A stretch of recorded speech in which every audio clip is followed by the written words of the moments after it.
Hello students, स्वागत है इस वीडियो में। तो आज के इस वीडियो में PLC micro controller and SCADA subject का दूसरा चैप्टर जो है आपका इंस्ट्रक्शन सेट, इसके कुछ इंपॉर्टेंट क्वेश्चंस देखेंगे और कुछ इंपॉर्टेंट टॉपिक को कवर करेंगे जो आपके आने वाले एग्जाम के लिए काफ़ी ज़्यादा इंपॉर्टेंट है।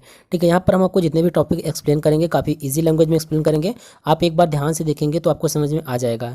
इसके अलावा हम आपको PLC micro controller and SCADA जो सब्जेक्ट है, जिसका एग्जाम आपको 7 फरवरी को है, इसके आप जो लास्ट चैप्टर है स्काडा के मोस्ट इंपॉर्टेंट क्वेश्चन, उसका मैराथन क्लास ला चुके हैं। इसके अलावा जब जो आपका चैप्टर 1 है उसको भी ला चुके हैं। बस आपका 2 चैप्टर रह गया है, एक माइक्रो कंट्रोलर और एक असेंबली लैंग्वेज। ठीक है, तो ये जो 2 चैप्टर के इंपॉर्टेंट टॉपिक्स और इंपॉर्टेंट क्वेश्चन को जल्दी आपको हम वीडियो के माध्यम से और इसका पीडीएफ जो है टेलीग्राम पर भी सेंड कर देंगे।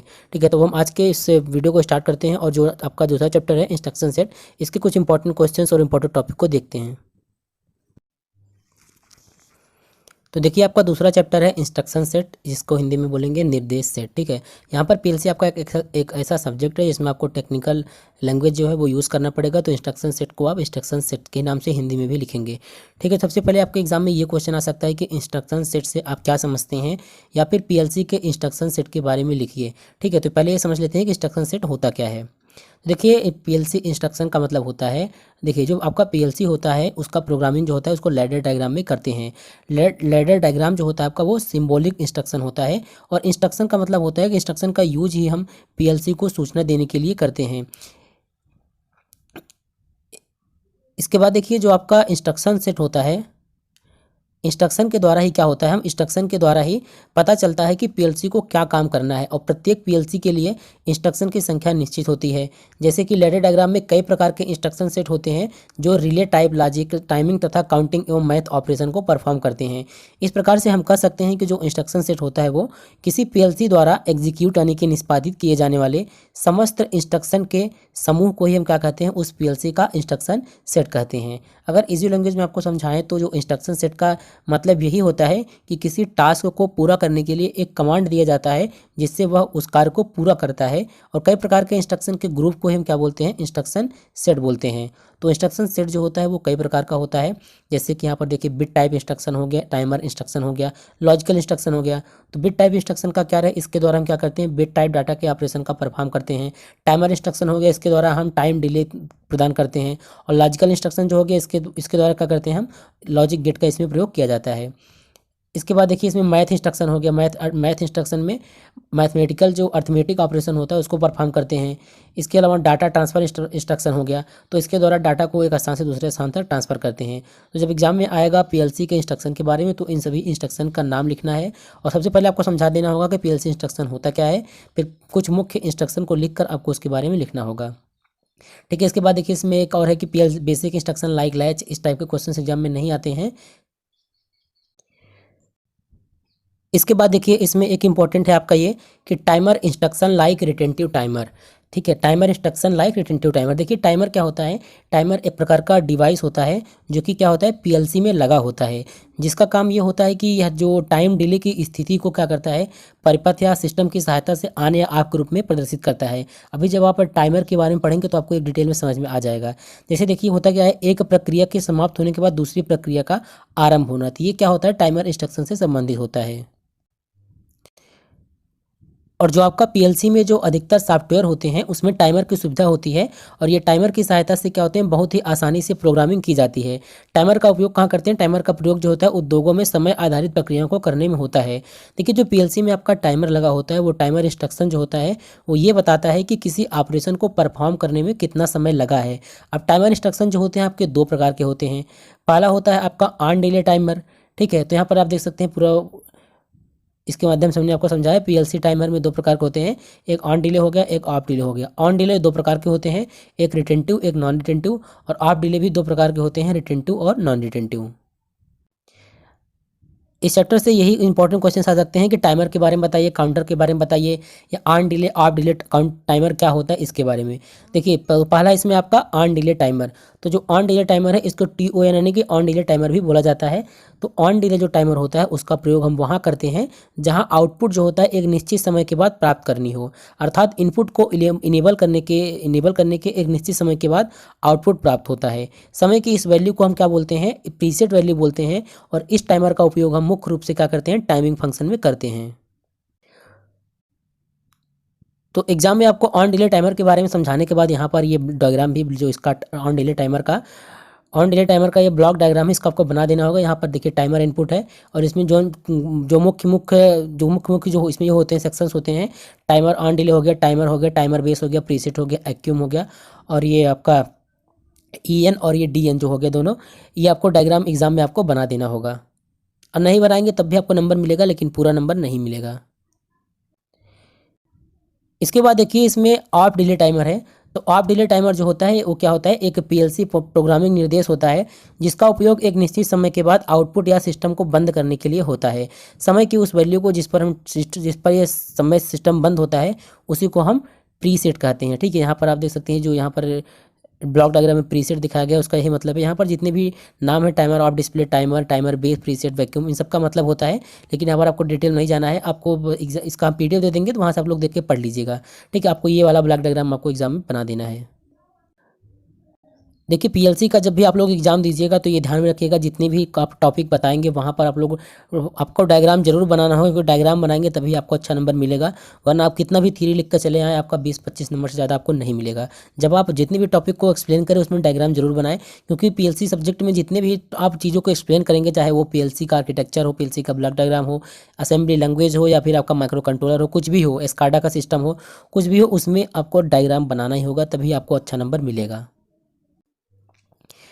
इसके बाद देखिए इसमें एक इंपॉर्टेंट टॉपिक है आपका रिटेंटिव टाइमर, इसको भी आप तैयार करके जाइएगा। रिटेंटिव टाइमर जो होता है इसका उपयोग हम वहाँ करते हैं जहाँ पर पावर सप्लाई कट ऑफ होते समय टाइमर द्वारा संचित समय को सुरक्षित रखना हो। और फिर देखिए इसका प्रयोग कहाँ होता है, इसका प्रयोग उन लॉजिक्स में होता है जहाँ यदि किसी कारणवश इनपुट प्रीसेट वैल्यू से पहले ही बंद हो जाए। तो रिटेंटिव टाइमर जो होता है इनपुट के बंद होने तक की गई काउंट को क्या करता है, सुरक्षित कर देता है, जिस कारण इनपुट के पुनः इनेबल होने पर काउंटिंग क्या होती है, वहीं से स्टार्ट हो जाती है जहां पर यह रुकी थी।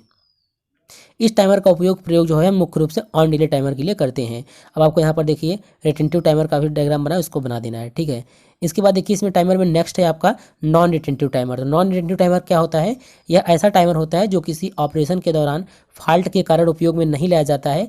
जब किसी प्रोसेसर में फॉल्ट होता है तब इनपुट स्विच ऑफ होता है, और इस प्रकार से जब इनपुट को पुनः ऑन किया जाता है तब इसके द्वारा दिए गए समय की गिनती की जाती है। ठीक है, तो ये होता है आपका नॉन रिटेंटिव टाइमर।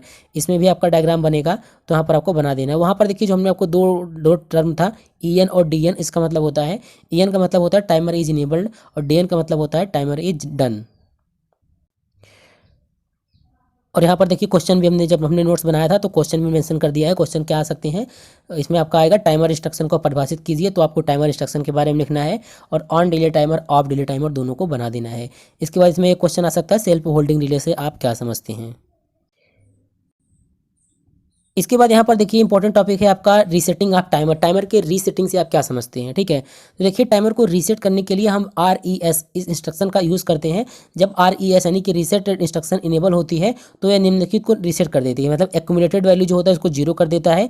रीसेट करने पर टाइमर ऑन बिट होता है, timing bit, timer enable bit, इन सबको क्या कर देता है, वो रीसेट कर देता है। इसके बाद देखिए आपका नेक्स्ट आता है PLC काउंटर। जिस प्रकार से टाइमर आपने पढ़ा इस प्रकार से काउंटर भी होता है। देखिए काउंटर एक बार देख लेते हैं बिल्कुल शॉर्ट में कि काउंटर होता क्या है। सबसे पहले यह समझते हैं कि काउंटर क्या है। देखिए जो इनपुट पल्स या सिग्नल या इवेंट को काउंट करता है उसे हम क्या बोलते हैं, काउंटर बोलते हैं। PLC में भी काउंटर का प्रयोग किया जाता है। काउंटर जो होता है PLC में इनबिल्ट होता है, अर्थात इसमें हार्डवेयर कनेक्शन की आवश्यकता नहीं होती है। जो काउंटर होता है यह आपका एक प्रकार का सॉफ्टवेयर पर आधारित काउंटर होता है, क्योंकि इसमें फिजिकल कनेक्शन नहीं होता है। ठीक इसी प्रकार टाइमर भी होता है। PLC काउंटर जो है मुख्य रूप से किसी भी इंडस्ट्री में प्रोडक्ट तथा पैकेज को क्या करता है, काउंट करता है। अगर इसका डेफिनेशन देना चाहें तो इस प्रकार से इसका डेफिनेशन हम दे सकते हैं कि काउंटर क्या है, एक डिवाइस है जो इनपुट पर आने वाले सिग्नल, पल्स या इवेंट को क्या करता है, काउंट करता है। टाइमर की तरह इसमें भी एक वैल्यू प्रीसेट करते हैं जितना हमें काउंट कराना है, और वह प्रीसेट वैल्यू हो जो वह उसे क्या बोलते हैं, उसे हम प्रीसेट वैल्यू बोलते हैं। इसके बाद देखिए काउंटर में भी PLC काउंटर में भी तीनों इंपॉर्टेंट है। देखिए जब एग्जाम में क्वेश्चन 5 नंबर का या 10 नंबर का आता है, मैक्सिमम 5 नंबर का ही आता है, तो आपको जैसे दे दिया कि PLC काउंटर के बारे में लिखिए, तो आपको वहाँ पर तीनों एक्सप्लेन करना होगा थोड़ा थोड़ा। ठीक है, क्योंकि केवल PLC काउंटर लिख देंगे और इसके टॉप टाइप्स नहीं लिखेंगे तो आपको पूरा नंबर नहीं मिलेगा। ठीक है, थोड़ा थोड़ा ही लिखे। अप काउंटर के बारे में थोड़ा सा लिखें, डायग्राम बना दे। डाउन काउंटर के बारे में लिखे, थोड़ा सा डायग्राम बना दे, या फिर अप डाउन काउंटर के बारे में लिखे, थोड़ा सा लिख के डायग्राम बना दे, तो आपको फुल मार्क मिल जाएगा। देखिए इसके अलावा एक क्वेश्चन और पूछ सकता है कि काउंटर को परिभाषित कीजिए, काउंटर इंस्ट्रक्शन से आप क्या समझते हैं। उसी में क्वेश्चंस ऐड करके आ सकता है कि काउंटर के एप्लीकेशंस को भी लिखिए। तो देखिए काउंटर का एप्लीकेशन क्या है। काउंटर अब जो काउंटर का यूज़ किया जाता है उसको हम करते हैं सिक्वेंशियल ऑपरेशन में, रीसेट काउंटर में, कार्बन ब्रूस प्रोसेस सिस्टम में, एक्यूमुलेटर तथा प्रीसेट वैल्यू को कम या अधिक करने में, अप डाउन काउंटर में, और इसका यूज़ करते हैं हम उद्योगों में।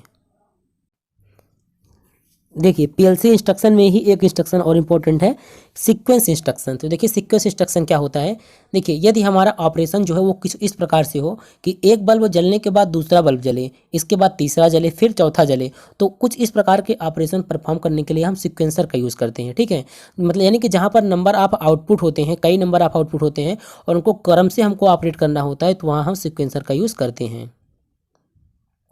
तो ये सीक्वेंसर होता है। सीक्वेंसर के बारे में नोट्स पीडीएफ तो सेंड ही कर देंगे, आप लोग ध्यान से पढ़ लीजिएगा। बाकी यहाँ पर केवल इंपॉर्टेंट के बारे में थोड़ा सा एक्सप्लेन कर दे रहे हैं ताकि आपको समझ में आ जाए। ठीक है, देखिए जो पीएलसी एक सीक्वेंसर इंस्ट्रक्शन होता है उसमें दो होते हैं, एक सीक्वेंसर आउटपुट, एक सीक्वेंसर इनपुट। इसके बाद यहाँ पर देख सकते हैं सारे टर्म को सीक्वेंसर इनपुट हो गया। इसके बाद देखिए इसमें लास्ट है आपका इंपॉर्टेंट कि comparison instruction using ladder program. तो तुलनात्मक निर्देश क्या होते हैं। देखिए लैडर डायग्राम में जब लास्ट रंग ऐड करते हैं हम तो इसका अर्थ होता है कि प्रोग्राम जो है वो खत्म हो गया है।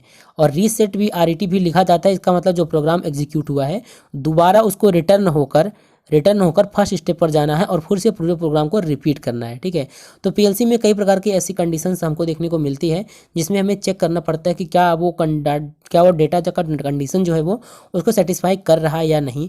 तो और कई सारे कंडीशन में हमें कई सारे डेटा या वैल्यू को कंपेयर करना पड़ता है।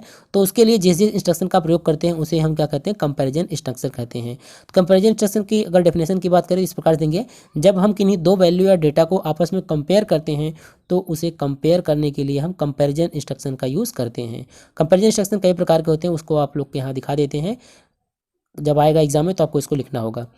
EQL equal NEQ not equal LES less than, LEQ less than or equal instruction, GRT मतलब ग्रेटर देन, GEQ मतलब greater than or equal, MEQ मतलब मास्ट कंपैरिजन फॉर इक्वल। तो ये कुछ कंपैरिजन इंस्ट्रक्शन होते हैं।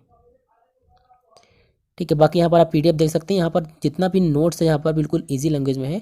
आप एक बार ध्यान से पढ़ लेंगे, इसी से रिवीजन कर लेंगे तो आपको एग्जाम में अच्छे नंबर मिल जाएंगे। मेरा खुद पीएलसी के एग्जाम में कब से वो 37 नंबर आए थे, क्योंकि उसका क्वेश्चन जो पीएलसी में जो सब्जेक्ट को उस टाइम जो 2021 में एग्जाम हुआ था वो काफ़ी टफ क्वेश्चन आए थे एग्जाम में, जो आपके सिलेबस कभी कभी होता है सिलेबस से आउट क्वेश्चन आ जाते हैं, तो सिलेबस से आउट क्वेश्चन आ गया था। बाकी इसका पेपर वगैरह सब कुछ सेंड कर चुके हैं। आपको बता दें टेलीग्राम चैनल पर आप ज्वाइन हो जाइए, वहाँ पर आपके बहुत ही आप लोगों के लाभदायक होगा, क्योंकि वहाँ पर भले ही नोट्स नहीं सेंड करते, क्योंकि वहाँ पर क्या होता है कॉपीराइट वगैरह आ जाता है, इसलिए हम व्हाट्सएप ग्रुप पर सेंड करते हैं। तो आप लोगों को वीडियो के डिस्क्रिप्शन में व्हाट्सएप ग्रुप का लिंक दिया गया है, वहाँ से व्हाट्सएप ग्रुप पर ज्वाइन हो जाइए। और जिन्हें भी नोट्स नहीं मिला है, जब व्हाट्सएप ग्रुप में ज्वाइन होंगे वहाँ से आपको मेरा नंबर मिल जाएगा, तो वहाँ पर मैसेज करके आप पर्सनली मैसेज करके नोट्स ले सकते हैं। ठीक है, तो वो मिलते हैं इसके नेक्स्ट वीडियो में। इसका नेक्स्ट वीडियो जो होगा वो माइक्रो कंट्रोलर पर होगा, उसमें कुछ इंपॉर्टेंट टॉपिक्स बताएंगे, इंपॉर्टेंट क्वेश्चन बताएंगे, उसके बाद आपको पीडीएफ प्रोवाइड कर देंगे। ठीक है, अब मिलते हैं नेक्स्ट वीडियो में।